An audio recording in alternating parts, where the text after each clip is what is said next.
भगवान यदि परस देवाक चाहूबे आम सुना पचर कहीं गोड़ेबा आदि शंकराचार्य जिते बड़ महान पुरुष जिते बड़ सिद्ध अष्टादश सिद्धि थाऊ साधुर भिक्षा न होची तार जीवन भिक्षा करवा ता धर्म बाया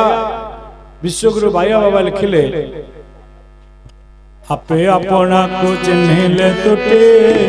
जाए वासना आपे अपना को चिन्हिला पाई आसीना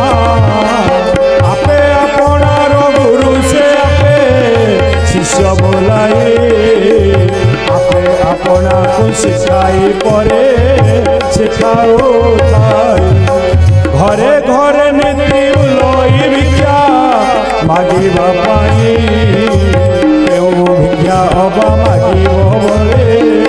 जाची देई शांति मंत्र द्वार साधन भिक्षा करिबो किस बोले बोले सर्व द्वार रे दियो उपदेश जने जोगी आनंद अपूर्व आनंद मुखरे दुखर छाया मात्र नहीं ना बास अच्छी ना चाष अच्छी ना खाद्य संग्रह करके से रखी प्रतिदिन भिक्षा करवा तांकर धर्म आ ब्राह्मण मान मध्य सेतेबेले 5टी घर भिक्षा मागंती नचेत 7टी घर 7 रु अधिका हेबेनी एपरि अभाव रे थिले पछे सुदामा किंतु नीति नियम को छाड़ी नथिले आ भगवान से परम मित्र थिले हेले ये शंकराचार्य केवल गोटे घर भिक्षा मागंती आ जने भिक्षा मागिया अवस्था जाई कि कौन देखे तुम घरे एते संपद भरपूर होई अछि खाइबार अभाव नाही परिवार समते एकाठी अछो अथच तुम भितरे शांति काहे नाही ताने वास्तव धन को तुम भूली जिबारु अशांति रे अछो भगवान जीव को सब देइ छन किंतु गोटे जिनिस अभाव सेटा शांति रो अभाव आ सेटा कोठी मिले ठाकुर कहले जही तोर चिर शांति तही कि न जाओ जानी सुनी अशांति से तोरे भसुआओ चलो हो सुमन चलो जही चिर शांति ब्रज सुंदरम कविना संसार सफल शांति बोले जो चिर शांति मिले से चिर शांति बोली जहाँ को कहते केवल परमानंद ये जीव आनंद पाऊना कहीं पाऊनी ना भगवान होचंदी पूर्ण आनंद स्वरूप तुम कृपा हेले हम सीना पूर्ण आनंद तेणु भगवान पूर्ण ज्ञान स्वरूप से ब्रह्मानंद पुरुष आउ ए जीव तांकर अंश जे प्रभु आनंदमय जी निराश्रय आश्रय ये जीवन पर अंश मानस की चिंता कर निशिवास तू छाड़ी चिंता मणि प्रेम रस जेहेतु जीवन रे प्रेम नहीं से जीवन रे रस नहीं से जीवन रे सरस नहीं कि हरस नहीं कि शांति नहीं तेणु साधु संग होची शांतिर कारण सहज सूत्र रे मिलंती सत्यनारायण तेणु साधु संग शांतिर कारण बोली ठाकुर कहिले आउ नाहंतिष्ठा में वैकुंठे जोगिना हृदय न च मद्भक्ता जत्र गायन्ति तत्र तिष्ठामि नारद खंडगिरी रे आमे सेतला ब्रह्मचारी थाउ बोधे 1999 मसिया कथा महर्षि कॉलेज रे गोटे पिला पाठ पढ़ी के आसी थाए आ खंडगिरी आसी से 10-15 दिन खंडे रहिया भितरे मते भेट हैला आ मां अहल्या मां थांती आ निरंजन बाबा का सेवा रे निरंजन बाबा से देह रक्षा कले आहल्या माँ था ये पिलाटी महर्षि विद्यालय बहुत वेद पाठ करके आसी से माँ कहले अरे पुओ तू वेद पढ़ी पढ़ी बुढ़ा हो तू किसी भेद पाइब तू तत्व जानु कि विद्या शिखी सा विद्या जा विमुक्त कहूँ जे किंतु तते कौन ये विद्या मुक्त कर तू तत्व ज्ञान अच्छी जाने तू दीक्षा ने दीक्षा नेले तू किसी जानी माठ शुणे किसी कहे ना हठात रात शोची ठाकुर खड़म पिंधि गोटे कमंडल धरी पाखे पहुंची गले उठ उठ दीक्षा नबरा कहूँ उठ सी पिला भी स्वप्न कहूँ आज्ञा दीक्षा एत बड़ अमूल्य धन पूरा जाचिकी दि जाए आपण को जाचुन दीक्षा नवा कथा ठाकुर टे लाजे गले कहले नाई नाई से माँ मत पठेला तो आउ से पिलाटे दीक्षा दिया से आसीदे तू नबू ना न नबू ना ना ना आज्ञा नेबी कहले जा गाधी पड़े शीघ्र आस एडू दीक्षा दे जहा गुरु दीक्षा जमी दियंती अधोर्ध मध्य चंद्रसू जुगल सब मंत्र जो सब जहा जहा सूत्र परीक्षित महाराज को सुखदेव 7 दिन भितर जहा जहा कही संसार उद्धार हबार गूढ़ तत्व ये सब कहीदे जेता कहीक अंतर्ध्यान ता देह सर्वांग खाली थरु थाए बरे निद भांगी जाइछि पूरा स्पष्ट मन अछि मंत्र गुडाक निद माने पूरा कंपमान भय आसिकी से माँ को कबाट बाड़ेला माँ माँ माँ उठ उठ उठ कौन है कबाट कहले माँ मो ठाकुर को दर्शन कर ठाकुर मत स्वप्न मंत्र देले आ ये मंत्रटा या के कहलु कहलु ई मंत्र ना सी माँ शुणी के आश्चर्य कला ये भगवान सत्य तो ये सब कहि दोछि तो मंत्र पाई गला ये जदी शून्य गुरु कला ये कागु मानि ये भक्ति तेणु गोटे कपटे बुड़े देले कहले तू ठीक नहीं हेले आउ के रही गला काली के बालक राम बाबा आसीबे तांको तो बुझी दो आ बाकी जा आउ किछि रही गला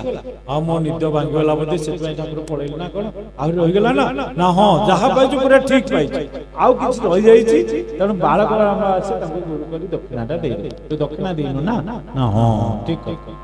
बालक राम बाबा आसीले चांदोल आश्रम पानी पानी ओडारे होते से ताबात आसिले दीक्षा नवा कथा ये बसला कहला बाबा मु ये दीक्षा बाबा कहले कौन तू स्वप्न पाइलु कह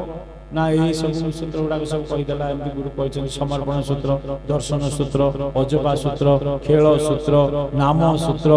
आउ ये जेते सब कहीदेला समर्पण सूत्र ठार आरंभ करी बाबा कहले तो सब पाई जाइछे म देवी कोना बाबा कहले अरे बापा प्रकृत अप्रिय सत्य कहले तू सब जानि सारी आ किछि नाही खाली दक्षिणाटा दे दक्षिणाटा दे समर्पण हो जा अरे दक्षिणा देला आउ तते म किछि कहबनी जे परम ब्रह्म गुरु निजे देछन म तते अधिका कोन कहबी तू खाली दक्षिणाटा दे के समर्पण हो अरे दक्षिणा देला तार प्रथम प्रवचन पड़ला पुरी गीता ऊपर सेदिन प्रवचन चलिता मार्था पंडित भी आतांती कहतिला आउ तांकर सब टॉपिक समस्त को दिया हिची 20 मिनिट ये सब सान पिला आ बेल का समय नहीं 5 मिनिट याको देले कहि 5 मिनिट रे म कोन कहि बोली भाबी गिरी बोला गोटे प्रश्न पचार दे कहला आज्ञा एते गीता पर बहुत प्रवचन आपण माने सुनिले मो मन रे को बुझी पालिनी जहां को बेले कथा पडिला से भगवान अछंती कोठी तांको घरटा कोठी ना घरटा जानना जने पंडित गले वैकुंठपुर ना ना एला हे सोतांको इंटरेस्ट बढ़िला सुनिया को गले ए वैकुंठ न तांको घर कहले ये प्रवचक देखिया देले से कोन कहबे आ जने पंडित वाले कहले नाय नाय भगवान सर्वभूत रे अछि ये कहले नहांति टाइम में वैकुंठे कहले सब हृदय रे जोगी मान हृदय रे अछि कहले ना ये भी हेला ना ईश्वर सर्वभूतान हृदय से अर्जुन तिष्ठति ना ये भी हेला सब काटिला पद को ना इगुडा सब शास्त्र कथा काटि देउछ आ ये कोन होते कहिबो कि जानी शेष रे कहले आ जदी आपन को मन को पालना छात्र कहिला नहांति टाइम में वैकुंठे भगवान अछंती पुनी नथिला नहांति सब बेले जोगी हृदय रे आपण रहू नाहंती तू तो खेल रे सदा हेलु बोल तो बिहुने शून्य मोहर कोल रे बसाई भुंजाई विपति चूरन कर नाना उपाय रे पथर पति पाइछि नारायण तेणु भगवान को किए पाइछि नाना उपाय रे पथ धरी दान यज्ञ व्रत तीर्थ आचार ए मन ए पथे प्रभु मिलिबा अत्यंत कठिन यही कर्म रे मुकार मान पुरी थाई भक्ति बिना भगवान प्राप्त न होई तेणु भक्ति बिना भगवान मिलिबा अत्यंत कठिन दान यज्ञ व्रते दोष नुहंती मोहन अभिराम बाई कहे भावरे बंधन रे कोई रे मनुआ केते पुण्य बले पाई मनुष्य जन्म वृथारे कटाई देउ केते रात्र दिन कहले भगवान वैकुंठ पर नहांती जोगी हृदय नहांती ताले अचंती कोन ना मद्भक्ता जत्र गांधी तत्र दृष्टामि नारद मो भक्त मान जोडी गोष्ठी करतांती सत्संग करतांती मो कथा जोडी चर्चा करंती मो सेठी थाए ना हां जे जोडी सत्संग होउ नथला कोठी थिले हेला तो आसिले थिले को आउ केही कहि पारे से सेटा आरंभ करिवो गोटिए श्लोक आरंभ कारण से मार्ग पाई गला ना दीक्षा ना परे कहले भगवान पुरुषोत्तम योग षष्ठ श्लोक रे कहले पंचम अध्याय न तद्भासत सूर्य न शशांक न पावक जद्गत्वान निवर्तन्ते तथा परम मम कहले जोड़ी चंद्र सूर्यंकर प्रवेश नाही अग्नि मध्य जोड़ी आलोकित करि पारंत नाही अवायुमंडल रे जलवायु जई गम्य नाही जोड़ी पवन गमि पारेनी जोड़ी जल सात समुद्र उछले भी से पुर को जाई परिवनी एवं जोठाई चंद्र सूर्यंकर प्रभाव ही नाही आ जो स्थान को थरे गले जीव केबे फेरे ना आ प्रत्यावर्तन नाही से होछ मोर परम धाम आ से धाम को जानिबा गुरु करिया को पड़ी था आम भारत रे चारिटा धाम अछि सब धाम को आज बद्री धाम द्वारिका को धाम एवं जगन्नाथ धाम आ रामेश्वर धाम चारिटा धाम किंतु गुरुंकर स्थान को कहा जाए परम धाम।